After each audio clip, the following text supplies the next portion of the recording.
Hi Taker is awesome here. I just read something that made me lose respect for TNA. Former TNA manager James Mitchell, who was a close friend of Kanyon's, contributed to the Observer's newsletter piece and gave his own views on Kanyon's troubled life.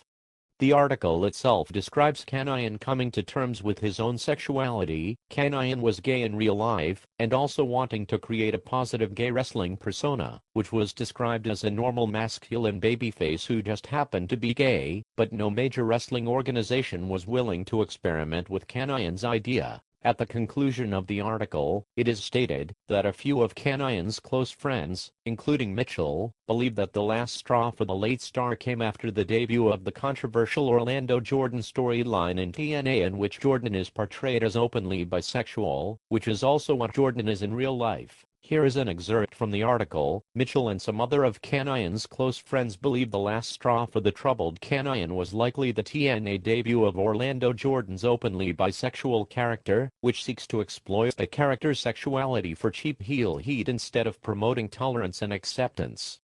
Those who were close to Chris are of the opinion Kanyon regarded this as a mockery of the wrestling angle he felt was his life's work and destiny. He took a fatal overdose of pills shortly after the character's appearance on the Monday, March 29 Impact. It is also being said that two of Kanyon's friends independently speculated that Kanyon may have watched the debut of Jordan's character and saw him playing a role that Kanyon felt should have been his, in his mind. These same friends felt that it set off Kanyon's latest bout of depression, being described as past the point of no return. It was that same night that Kanyon stopped returning phone calls to people. Robert McLaren, who was one of Kanyon's closest friends outside of the wrestling industry, had the following to say: "It could have been, hell, that was his idea. That would make sense. The last time I talked to him was Monday afternoon. I could only imagine how he felt knowing someone else got his angle." McLaren also said that his final conversation with Kanyon involved him trying to find a book on ecstasy.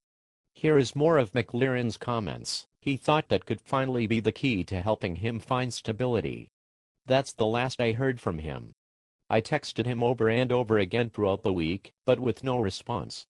Chris was incredibly unhappy.